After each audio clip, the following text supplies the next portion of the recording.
voit bien, et c'est d'actualité en ce moment même, on voit bien ce qui se passe et les effets sur le climat des activités humaines. Donc il va falloir à minima changer ses habitudes, les modifier, corriger certains défauts, faire augmenter d'autres activités qui ont un effet moins agressif sur notre environnement. Et on souhaite à tout prix accompagner ces transformations-là. Et on ne va pas changer de métier, on va simplement mettre à disposition de ces nouvelles industries, de ces nouvelles activités, nos compétences d'études, de construction et de maintenance d'installations industrielles.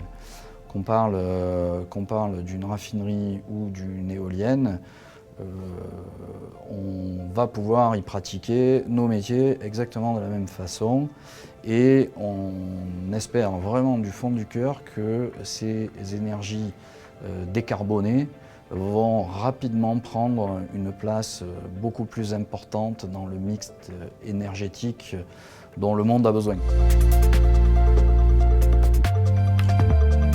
Quand on passe devant un barrage, c'est pas ce qu'on voit principalement, Vincent Lambert l'a dit, c'est plutôt enterré, c'est plutôt dessous. Mais ce qui génère l'électricité, ce sont ces machines-là.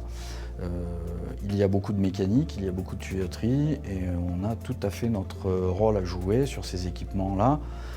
C'est notre métier historique depuis 100 ans. On peut tout à fait exercer nos métiers, exprimer nos compétences, que ce soit dans des ouvrages hydroélectriques ou plus récemment sur des éoliennes, qu'elles soient installées à terre ou qu'elles soient flottantes sur des skids ou posées au large, qu'elles soient en tout cas sur l'eau.